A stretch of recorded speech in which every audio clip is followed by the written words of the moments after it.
Assalamualaikum warahmatullahi wabarakatuh dan selamat siang. Perkenalkan, saya Rafika Mutiara SSI MSI. Saya adalah salah satu dosen di Fakultas Teknik dan Teknologi Pertanian, khususnya pada program studi Teknologi Pertanian di Universitas Cokro Aminoto Makassar. Nah, pada kesempatan kali ini saya akan menyajikan sebuah video pengajaran di mana video ini merupakan pernyataan diri dosen pada unjuk kerja Tridharma Perguruan Tinggi atau biasa kita kenal sebagai PDD UKT-PT pada bidang pengajaran. Video pengajaran ini merupakan salah satu syarat untuk mengikuti sertifikasi dosen. Nah, mata kuliah yang akan saya bawakan adalah Teknologi Pengolahan Umbi-umbian. Mata kuliah ini merupakan mata kuliah kepakaran saya, yang dimana selama 5 tahun berturut-turut saya adalah dosen penanggung jawab pada mata kuliah ini. Mata kuliah ini merupakan mata kuliah yang sifatnya wajib dengan bobot SKS 3 dan mata kuliah ini berlangsung pada semester ganjil. Sama dengan mata kuliah yang lainnya, mata kuliah ini terdiri dari 16 kali pertemuan, di mana 2 pertemuan diantaranya merupakan UTS dan UAS, sedangkan 14 kali pertemuan yang lain merupakan proses perkuliahan.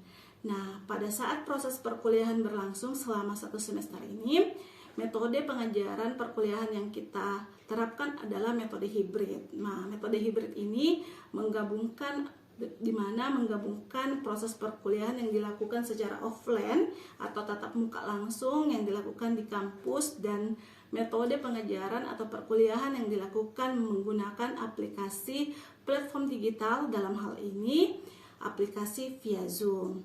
Nah, pada proses pengajaran perkuliahan mata kuliah Teknologi Pengolahan Umbi-umbian ini, metode yang saya gunakan sebagai acuan pendekatan pada perkuliahan ini yaitu Delivery Interaction Assessment, di mana pada proses perkuliahan ini ada transfer ilmu, ada transfer materi yang saya berikan kepada mahasiswa mencakup beberapa materi yang telah tersusun dengan rapi, tentunya sesuai dengan capaian-capaian yang telah kita harapkan.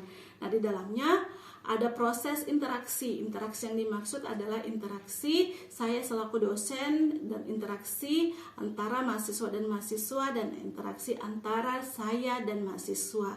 Dan tentunya di akhir perkuliahan nanti ada penilaian yang akan diberikan kepada mahasiswa.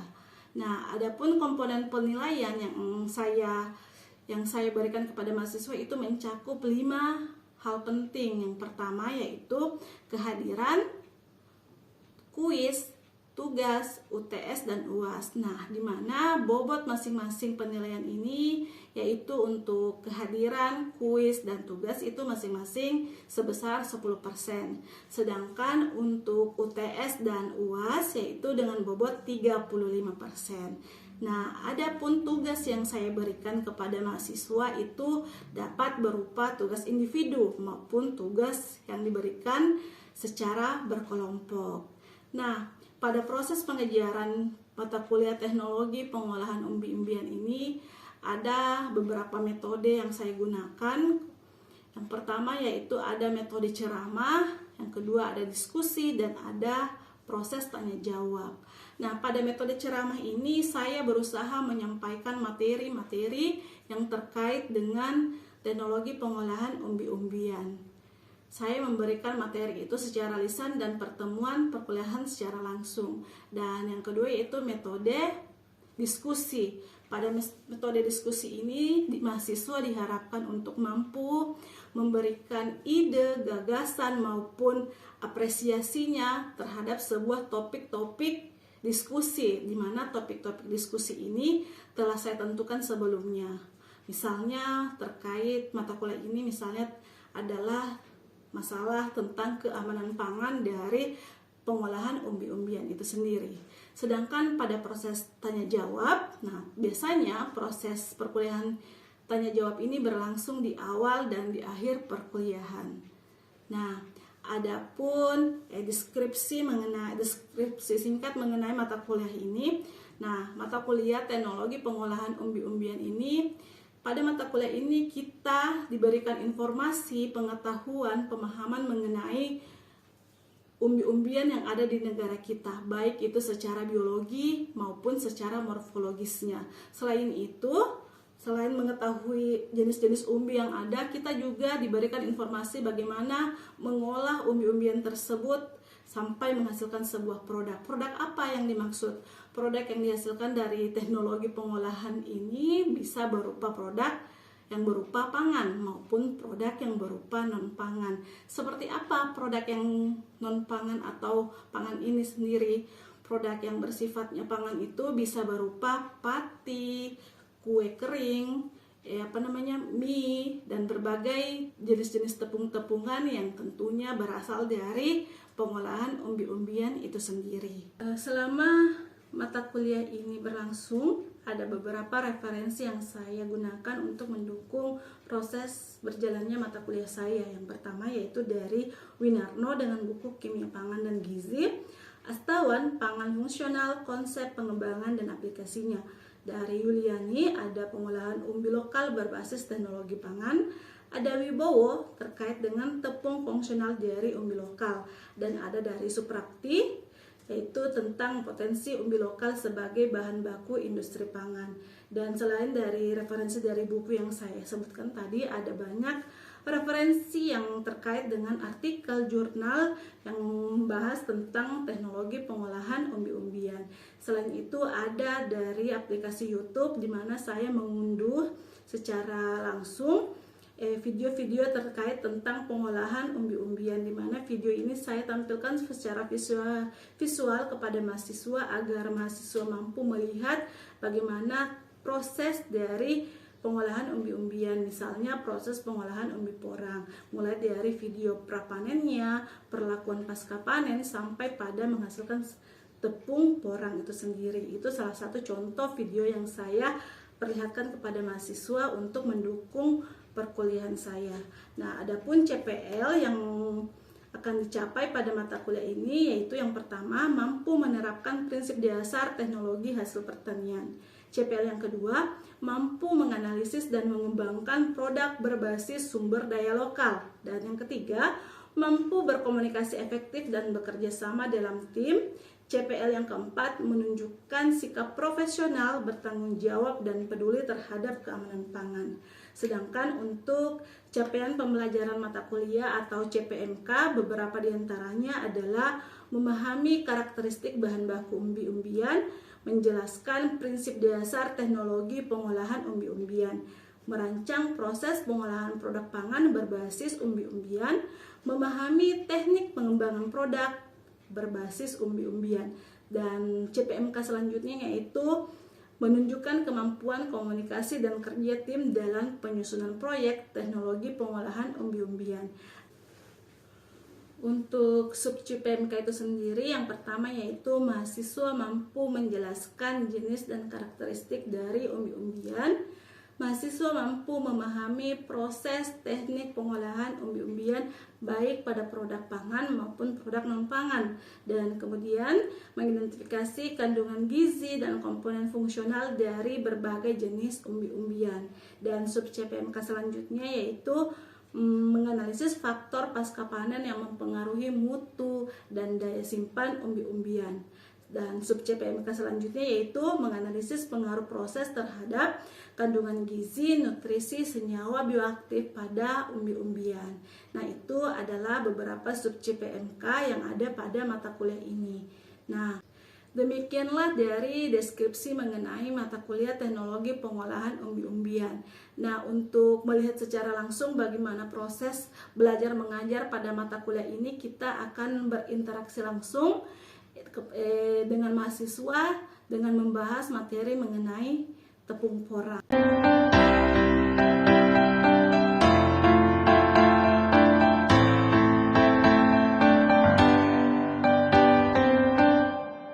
Assalamualaikum warahmatullahi wabarakatuh.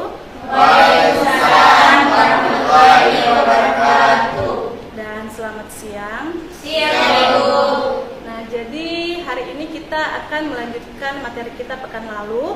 Nah, kalau pekan lalu kita kan telah membahas mengenai pengantar teknologi pengolahan umbi-umbian. Nah, untuk hari ini Salah satu dari umbi-umbian yang akan kita bahas yaitu mengenai umbi porang. Nah, namun sebelum kita mulai materi kita, terlebih dahulu berdoa sesuai dengan agama kita masing-masing. Berdoa dimulai. Berdoa selesai. Ini yaitu terkait mengenai umbi porang. Nah, namun sebelum masuk dari pembahasan umbi porang, Ibu ingin mereview sedikit mengenai materi kita pekan lalu. Barangkali di antara kalian ada yang bisa menjelaskan atau ada yang masih mengingat seperti apa mata kuliah kita pekan lalu. Di antara kalian ada yang bisa sedikit mengingat mata kuliah tersebut?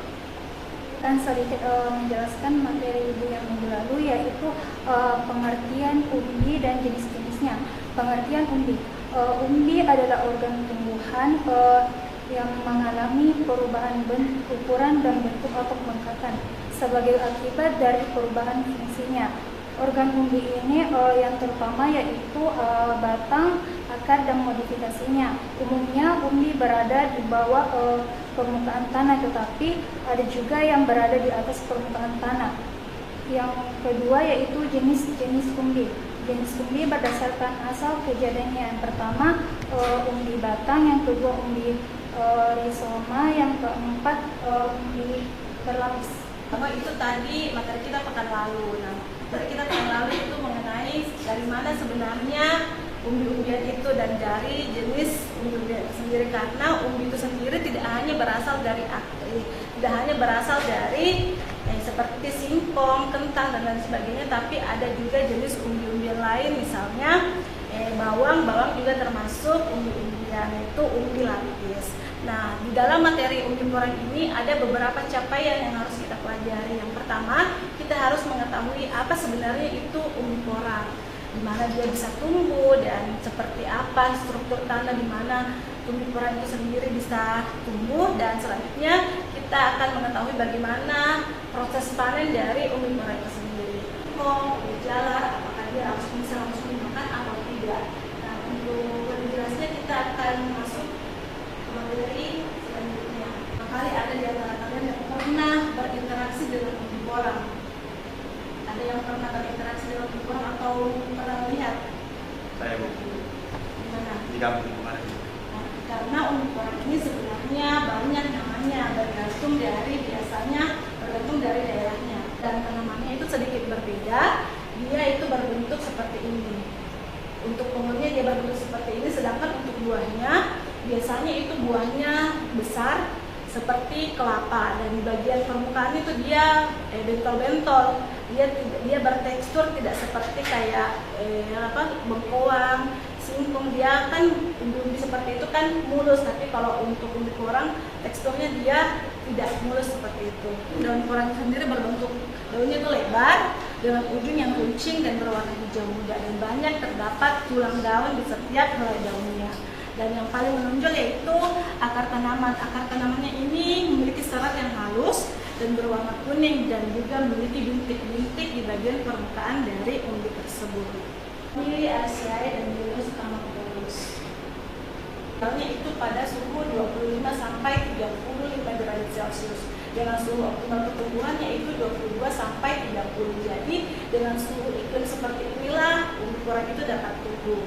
Nah, bagaimana Ibu kalau suhunya tidak seperti ini? Ketika suhunya lebih rendah atau lebih tinggi dari suhu optimalnya, itu bisa saja tumbuh tapi pertumbuhannya tidak optimal. Bagaimana tanda dari pertumbuhan yang tidak optimal? Yaitu ukuran umbinya yang relatif lebih kecil. Relatif kecil itu seperti biasanya lebih seperti ke umbi jalar yang itu lebih kecil. Nah, pada dasarnya umbi porang ini ukurannya besar, dengan usia panen biasa 6 sampai 8 bulan baru kita bisa panen. Nah, kemudian seperti apa tanah yang bisa ditumbuhi oleh tanaman porang? Porang menyukai tanah yang gembur, subur, dan tidak tergenang oleh air. Tanah bertekstur lempung, berpasir juga cocok untuk tanaman ini. Nah, untuk itu daerah yang tumbuhnya itu berasal dari ketinggian 800 meter dari permukaan laut. Itu adalah tempat tumbuh yang baik untuk tanaman porang. Dan itulah usaha negara kita untuk menciptakan bagaimana masyarakat kita membudidayakan. Karena kenapa? Apa sih yang ada di dalam umbi porang itu? Yang pertama yang harus kalian ketahui, di dalam umbi porang itu ada namanya senyawa glukomanat. Nah, senyawa kumaran inilah senyawa yang sangat bermanfaat yang ada pada umbi porang, dan inilah yang bisa memberikan efek antioksidan dan lain sebagainya. Ini adalah beberapa kandungan umbi porang. Nah, selanjutnya kalian akan melihat produk-produk yang bisa kita buat dari umbi porang tersebut. Untuk pengolahan.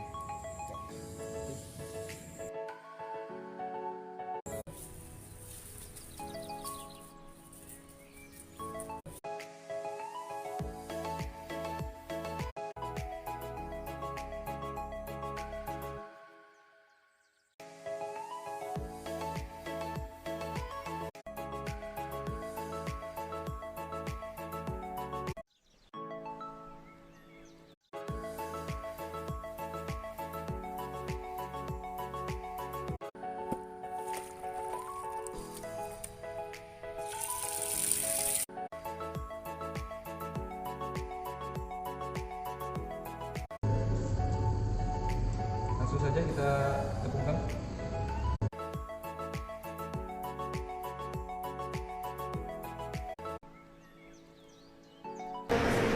Bagaimana umbi porang itu dipanen, kemudian mengalami berbagai macam proses sehingga menghasilkan tepung porang.